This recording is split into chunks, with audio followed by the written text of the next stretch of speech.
Hello বন্ধুরা, আসসালামু আলাইকুম।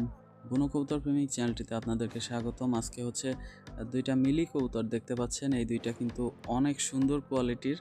তো এরকম কোয়ালিটির মিলি কবুতর যদি আপনাদের কারোর পছন্দ থাকে বা লাগে তাহলে আমার সাথে যোগাযোগ করবেন। বাংলাদেশের 64 জেলায় এটা ডেলিভারি দেওয়া সম্ভব। অবশ্যই আপনাকে কবুতরের দাম এবং গাড়ি ভাড়া খরচটা আগে পাঠাইতে হবে। আর তা ব্যতীত কিন্তু কবুতর যাবে না। আর এই সমস্ত কবুতর যদি আপনাদের পছন্দ হয়, অর্থাৎ মিলি, লাল বর্ডার, মাক্সি, তাহলে আমার সাথে একটু আগে থেকেই যোগাযোগ রাখতে হবে। তো সবসময় এটা পাওয়া যায় না। আর হাই কোয়ালিটির কবুতর তো খুবই কম। তো এরকম কোয়ালিটির কবুতর আসলে ভিডিও দেওয়ার সাথে সাথেই বিক্রি হয়ে যায়। আর পাশাপাশি আমার চ্যানেলটিতে আপনারা যারা নতুন তারা অবশ্যই চ্যানেলটি সাবস্ক্রাইব করে আমাদের সাথে থাকবেন। ধন্যবাদ সবাইকে। আসসালামু আলাইকুম। আর দেখা হচ্ছে পরবর্তী কোনো ভিডিও নিয়ে। ততক্ষণে সবাই ভালো থাকবেন, সুস্থ থাকবেন। ধন্যবাদ সবাইকে।